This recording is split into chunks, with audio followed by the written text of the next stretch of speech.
There's a story that we covered heavily here on this show. Mike Hickmon, the Pee Wee football coach in Dallas, who was shot and killed by Aqib Talib's brother, during a Pee Wee football game. We argued and talked about and interviewed the coaches and people that were on the scene that Aqib Talib instigated this confrontation and was responsible, or at least partially responsible, for the death of Mike Hickmon, a father, a husband, a Pee Wee football coach, a former college football player. We talked about it extensively on this show. The mainstream media ignored this story. Here's Aqib Talib, a borderline Hall of Fame player, a multiple-time Pro Bowler, All-Pro, Super Bowl champion, was scheduled to be the Thursday Night Football, part of the Thursday Night Football broadcast on Amazon, was a broadcaster for NFL games on Fox Sports. This man's involved in the murder of a Pee Wee football coach, and the mainstream media completely ignores it. Oh, his brother did X, Y, and Z. The family, we had coaches come on, tell the story directly about Aqib Talib's role in it. Well, now the family of Mike Hickmon is suing, among other people, Aqib Talib for his role in the murder of Mike Hickmon. I'm glad they're doing it. I guess I'm going to start with you. Why did the mainstream media, ESPN and everyone else, ignore this, and will they continue to ignore Aqib Talib's role in the murder of Mike Hickmon? Well, my sources tell me that Dave Zarin's going to write a column blaming this on white supremacy and systemic racism. But yeah, of course they are. And I'm going to get a little deep here. The reason why they will not cover this at length, or at all really, because it really was buried. I mean, in fact, it's interesting. The story that you are referencing now about the lawsuit, it popped up on my timeline on Twitter, of all places, TMZ. Wasn't ESPN, wasn't Fox News or Fox Sports. I think there's a belief here. I'm going to get a little deep here. If this was a white-black situation, and let's say specifically a white man killed another black coach or something of that effect, it would be covered. It would be covered 24/7, 365. It'd be hot on that news cycle for a good few months. We know this. But because it's basically a black-on-black crime, for lack of a better term, and I've said this before, the expectations you set on somebody, the standards you have, that's what you think of them. And maybe because of the demographics involved, there are those who believe, number one, we can't touch it because it doesn't play to our core audience. We can't pander with it. But also, maybe this is what they expect. And so to them, it is not a news story, regardless of the status of Aqib Talib.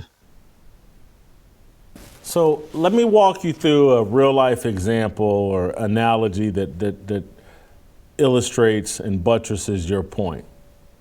Stephen A. Smith and LeBron James fanned flames over unknown BYU students who allegedly hit some Duke volleyball player with a racial slur at a volleyball match. That was worthy of being discussed on First Take, and we got to get to the bottom of this, blah, blah, blah.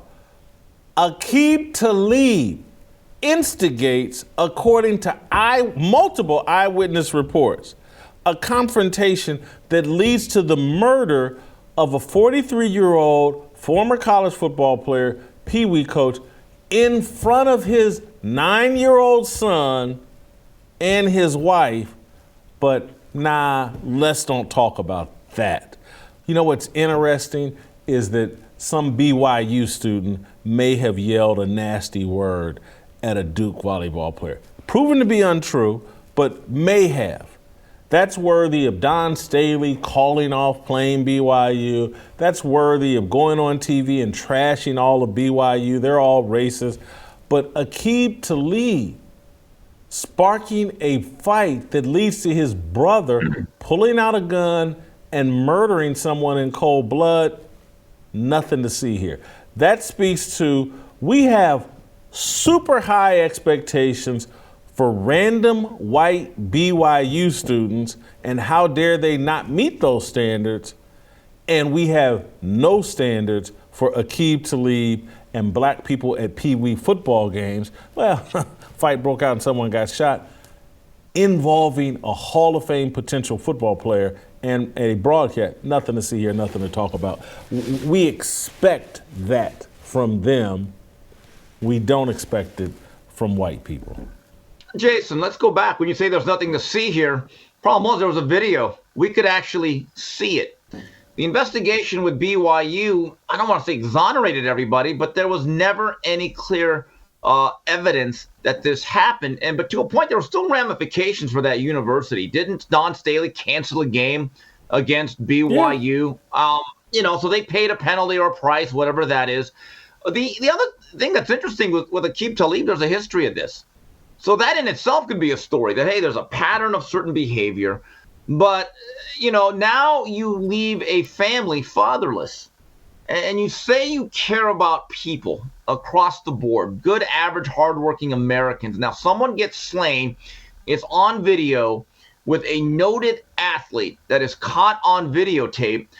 And really, the silence is deafening about this, because you knew those people that always push certain stories, they were never going to touch it because the demographics were all wrong, and also the role play did not fit that narrative.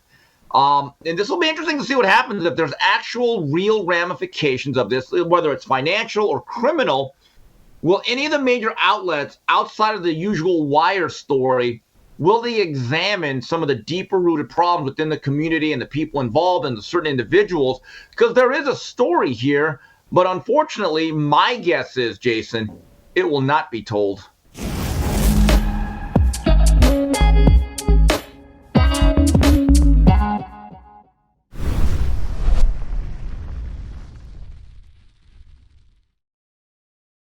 Atheists, the secular world, the culture uses our imperfection, our sins to shut up. You can't stand on truth.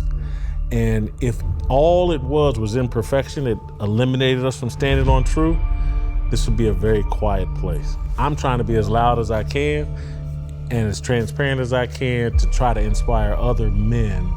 We know you're imperfect. You know you're imperfect. God's grace and mercy gives you the right to stand on his truth and to speak that loudly into the culture, and we have to do that. You can look around and say, these guys have taken over everything. They own the CDC, the NIH, they got the president. Is transgender surgery for children? Colleges today are nothing but leftist indoctrination centers working fully against the Bible. What's the alternative? So you're gonna stop fighting today and you're gonna let the government raise your kids? And you're gonna turn around and let them chop off your 12-year-old daughter's breasts and let them sterilize your son and tell him that he's a girl? And you're gonna let them make the Bible hate speech? You're the last line of defense here, because nobody else is gonna do it, and God's gonna walk with you. This is literally worth dying for. Absolutely. I'm telling you. So it's like everybody, it's a nice little metaphor. This is it. If there's a hill to die on, this is it. The Overton window has been moved right in front of our children's bedroom. And there are all types of people that are trying to climb up in the ladder. And every good father should be on his post, so that when they peek their head up over the windowsill, you kick the ladder back down, let them know you move on to the other house, because we're not playing that around here. Sometimes just standing up, just saying, no, we're not going to do that. Not my marriage, not my kids, not my family, not my community, not my church, not my city. Just declaring that's victory enough. In prepping his disciples, he tells Peter, he's like, listen, Satan desires to sift you as wheat, but I've prayed for you. We're gonna face some ups and downs in life, and we're not gonna always get it together. But if we stay on the path, if we stay chasing after, running after Jesus, running after his way, he's even praying for us. Now, I like it when you pray for me, Jason and TJ. I appreciate that, but to have Jesus pray for me, that makes me feel pretty good. When you make it through this sifting process, go back and strengthen your brothers. So we all have a responsibility as men. Once he's delivered me through this, I have a responsibility to go back and bring some other folk out. You do a roll call to just let people know you're not alone, be confident in your positions, and we're going to inspire you. We're going to eat, fellowship, listen to some music. It's going to be the first of many roll calls that we do. So we're looking for soldiers. We're going to put on our best recruiting pitches for soldiers.